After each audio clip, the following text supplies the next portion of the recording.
Hello friends, நம்ம radio அதாவது வானொலியின் பொற்காலம் என ஒன்று இருந்துச்சு. 90ஸ்க்கு பிறகு வந்தவங்களுக்கு அதை பற்றி தெரியாமல் இருக்கலாம். ஆனால் 90ஸ்க்கு முன் பிறந்தவர்களுக்கு வானொலி என்பது ஒவ்வொரு வீட்டின் பொக்கிஷம் என தெரியும். இன்று நவீன உலகில் தகவல் தொடர்பு சாதனங்கள், TV, mobile, smart phone, iPad, internet என பல வழிகளில் தகவல் தொடர்பு அதிகரித்து விட்ட போதிலும் வெகுஜன ஊடகத்தின் மாஸ் மீடியா முன்னோடி வானொலிதான். அப்போதெல்லாம் தினம்தோறும் மக்கள் கூடி ஆல் இந்தியா ரேடியோ, ஆகாஷவாணி, 6:30 மணி நியூஸ் கேட்ட காலம். பிரபலமான இந்தி பாடல்கள், மனதை வருடும் தமிழ் மெல்லிசை பாடல்கள் என இசையில் கரைந்து மிதந்த காலம். அடுத்து என்ன வரும் என்று தெரியாமல் அடுத்த நொடி 1000 ஆச்சரியங்கள். அது ஒரு அழகிய வானொலி காலம்.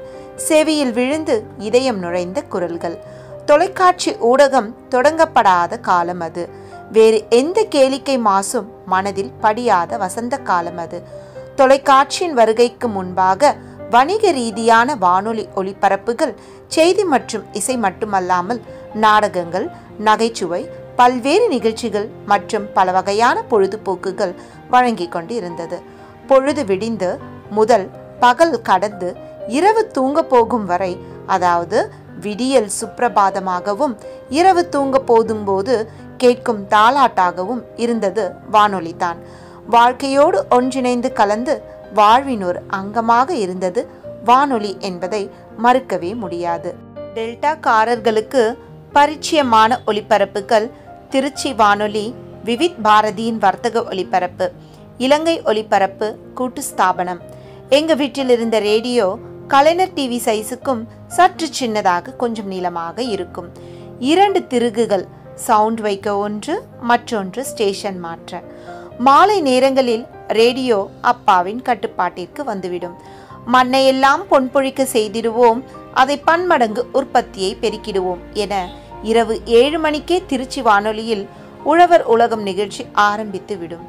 தற்போது சம்பா சாகுபடியில் குருத்து பூச்சிகள் தென்படுகிறது, விவசாயிகள் ஒரு டெங்குக்கு 50 மில்லி வீதம் மொத்தம் 15 லிட்டர் தண்ணீரில் என விவசாய ஆலோசனைகளை சொல்லிக்கொண்டே இருப்பார்கள். இதெல்லாம் வேலைக்காகாதுடா தம்பி, நம்ம தான் வயலை போய் பார்த்துக்கணும், அதற்கு தகுந்த மாதிரி மருந்து அடிக்கணும் அப்படின்னு சொல்வாரு அப்பா.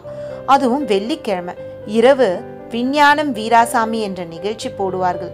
அதை கேட்கும் போதே மனதில் இரட்டிப்பு மகிழ்ச்சியாக இருக்கும். விஞ்ஞானம் வீராசாமி நானும் வந்தேனே பாடலுடன் ஆரம்பிக்கும் நிகழ்ச்சி. இரட்டிப்பு மகிழ்ச்சிக்கு காரணம் மறுநாள் சனி ஞாயிறு பள்ளி விடுமுறை. சரியாக காலை மாலை 6:30 மணிக்கு சென்னை அஞ்சலில் செய்திகள் வாசிப்பது செல்வராஜ் என செய்திகள். காலை இரவு 7:15க்கு டெல்லி அஞ்சலில் செய்திகள் வாசிப்பது சரோஜ் நாராயணசாமி என ஆண்மை கலந்த குரல் வழி செய்திகள் நம்மை பரபரப்புக்கு உள்ளாக்கும். தேன் கிண்ணம், இலங்கை வானொலி பாடல்கள் என எப்போதும் வானொலிகள் சுவாரஸ்யத்தை கொடுத்து கொண்டே இருக்கும்.